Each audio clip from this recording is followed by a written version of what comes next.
Welcome to my new vlog, and it is about Search TV interview. I have reached and अब इस वक्त time है कि makeup room में जाया जाए और कुछ वाकई में टीवी वाली लुक बनाई जाए.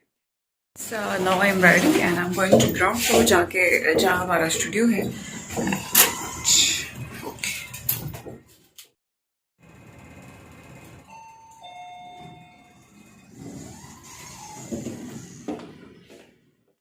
जल्दी के काम शैतान के होते हैं. गलत हो गया, बेसमेंट में जाना था. एंड ओके, क्योंकि 10 हो चुके हैं. And you can see my look.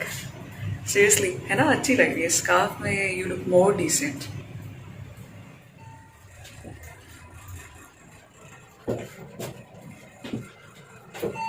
गुलदा सिम सिम. Or minimum 29 degrees centigrade. Come on. 22 degrees centigrade. ये जैसा कि इन्होंने हिस्ट्री से उसको रेलेवेंट किया, तो मैं बात करूंगी कि बीइंग मुस्लिम हमें जो है वो, अगर हम कुरान और हदीस को देखते हैं तो एक हदीस है जिसमें कहा गया कि ए ईमान वालों, अगर कोई फासिक तुम्हारे पास कोई खबर लेकर आए तो पहले उसकी तहकीक कर लिया करो. और फिर ये भी कहा गया कि अगर तुम्हारी वजह से किसी को नुकसान पहुंचता है तो तुम फिर पछताओगे. तो उसमें यह है कि अगर कोई ऐसी खबर आती है तो पहले तो हमें तहकीक कर लेना चाहिए. लेकिन अभी भी 21st सेंचुरी में भी ऐसे मासूम लोग हैं जो उन खबरों को तहकीक के बगैर एक्सेप्ट कर लेते हैं. तो हम ये देखते हैं कि ये जो सिचुएशन आई कोरोना की वजह से, तो बहुत सारे लोगों ने यूट्यूब पे वर्किंग स्टार्ट कर दी. उससे हुआ क्या कि सिर्फ उन्होंने व्यूज़ की वजह से, रेटिंग की खातिर उन्होंने फेक न्यूज़ फैलाना शुरू कर दी.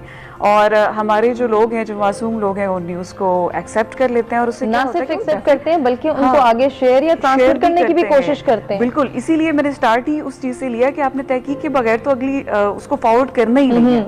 तो इस तरह से हम डिफरेंट न्यूज़ सुनते रहते हैं. और ये है कि अगर आपके पास नॉलेज है, आपको पता है कि ये चीज़ें गलत हैं, तो कहीं ना कहीं हमें बीइंग मीडिया पर्सन जो है वो अपना कंट्रीब्यूट ज़रूर करना चाहिए. चाहे हम सोशल मीडिया ज़्यादा यूज़ कर रहे हैं, तो हमें ऐसी न्यूज़ को जो है वो गलत ज़रूर साबित करना चाहिए, ताकि कहीं पे किसी को जो है वो सुकून दिया जा सके, उसके जहन में जो है वो कुछ पॉजिटिव लाया जा सके. ये बात आपने बहुत अच्छी की मारूफ, कि हमें अपनी जिम्मेदारी का एहसास होना चाहिए. बिल्कुल ऐसी ये ज़रूर होनी चाहिए. और इसमें देखें कि हम बात कर रहे थे कि टेक्नोलॉजी से उसका गलत इस्तेमाल लोग करते हुए ऐसी खबरों को फैलाते हैं. लेकिन एक तरफ मतलब being female, I want to say कि ख़वातीन का भी बड़ा रोल होता है ऐसी खबरों को आगे फैलाने में. वो ख़वातीन जो हाउस वाइफ्स हैं और टेक्नोलॉजी से बिल्कुल दूर है, सोशल मीडिया से बिल्कुल दूर है, लेकिन वो भी देखें कि अब वो खबर, जो वो बेबुनियाद खबर जो कि किसी की ज़ात के बारे में है, वो सबसे ज़्यादा नुकसानदेह है. कि किसी के बारे में ऐसी बात फैला देना जो कि उसमें नहीं है, और ये काम सबसे ज़्यादा ख़वातीन ही करती हैं. और इसको मेरा ख्याल से कहा जाता है कि सबसे पहली दरसगाह जो होती है वो माँ होती है. तो शुरू से ही हमें अपने बच्चों को ये सिखाना चाहिए. सो इस प्रोग्राम से मेरे ख्याल से जो ख़वातीन देख रही हैं उनको भी ये मैसेज आता है कि वो जो खबरें आप किसी के बारे में, किसी पड़ोसन के बारे में, किसी फैमिली मेम्बर के बारे में आप जो है वो खुद से अखज़ कर लेती हैं, या किसी ने कह दी और आप फिर वो कॉल पैकेज पे बात कर रहे हैं, आपने फलाने को भी बता दिया, उसको भी बता दिया, तो वो खबर फैलती फैलती मतलब उस बंदे के पास भी आती है जिसके बारे में आपने बात की होती है. And this is so hurting. और इसके अलावा मैं यहाँ पे इंटरेस्टिंग चीज़ शेयर करना चाहूँ कि अफवाहों की बात हो रही है, तो हमें तो खैर जब वो चीज़ें पता चलती हैं तो हमें हंसी आती है कि I am basically from district Cuttack ना, तो वहाँ ऐसी चीज़ें ज़्यादा देखने को मिलती हैं कि अगर कहीं से किसी को खबर मिल गई ना कि यहाँ से कोई चश्मा निकला है और उसमें बड़ी शफा है, तो दुनिया भाग पड़ती है. कराची, लाहौर से भी लोग आए हुए हैं.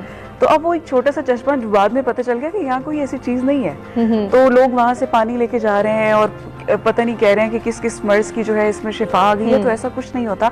ऐसी खबरें भी लोग फैलाते हैं और फिर लोगों को लूटते हैं. ठीक है, उनका माली नुकसान भी होता है, ज़हनी तो होता है लेकिन साथ साथ माली भी होता है. मुझे लगता है कि जो लहजों की तासीर की बात है वो शायद अल्लाह ताला की देन है, और वो सच्चे लोगों के पास ही होगी.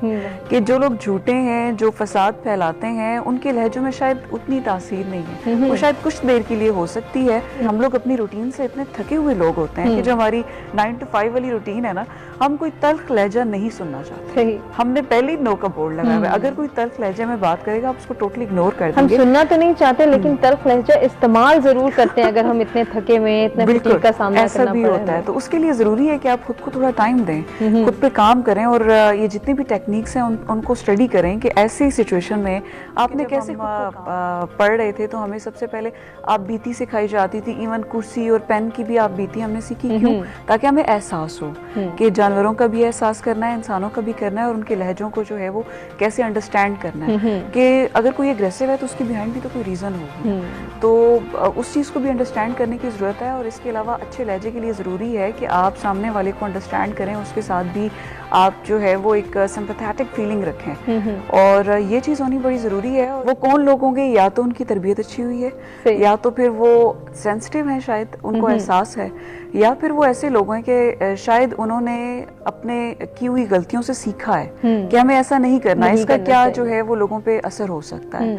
ये भी हो सकता है। या फिर ये जो पॉइंट है ये बहुत वैलिड है कि शायद अब वो मैच्योर हो चुके हैं। शायद बढ़ती एज के साथ हमें समझ आती है कि हमने कैसे खुद को जो है वो गुस्से की हालत में भी बड़ा अच्छा और ऐसे रिलैक्स रखना है कि सामने वाला भी रिलैक्स रहे, और जैसे साइकोलॉजिस्ट कहते हैं कि खुद को भी रिलैक्स रखना है। सही।